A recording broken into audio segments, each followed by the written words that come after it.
কয় ননদ, কয় বিয়ে হয়েছে, তা ওই আবার মজা করিয়া কয় যে কি না হয় কেন, কয় কি মোর বেটার বউ কোনো হয়। তারপর আমি যখন ঘুরে দেখি কি কয়েছেন বেটার বউ, মোর বেটার বউ হইবেন নাকি কন। কয় আল্লাহ রে আল্লাহ, তোমার তো দেখি মনে হয় না যে তোমার বিয়ে হয়েছে। সেটা আমিও বুঝি না। বয়স বিয়ের বয়স এতগুলো দিন হলো কি 13 বছর বয়সে বিয়ে হয়েছে।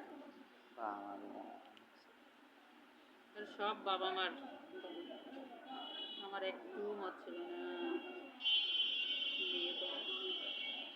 আর আমার তো খুব মানে পড়ালেখার ইয়েতে খুব ইয়ে ছিল, মনোযোগ ছিল। ফুফাতো ভাই তো দিবে না বিয়ে, মানে বিয়ে দিবে। এখন আমার মাও কাছে যে যেহেতু কাছাকাছি পাচ্ছি একটা আলাপ, আবার কাছাকাছি পরে নাও পাইতে পারি, তো হোক। কাছাকাছি কেন গেছে? একটা বেটি না আমি, বাপের এক বেটি, ভাই আছে একটা মুরসালিন নাম, কি করে? এখন বলে তো পরে লেখাপড়া করছে, ইন্টার পরীক্ষা দিয়েছে, এখন তো বাড়িতে আছে।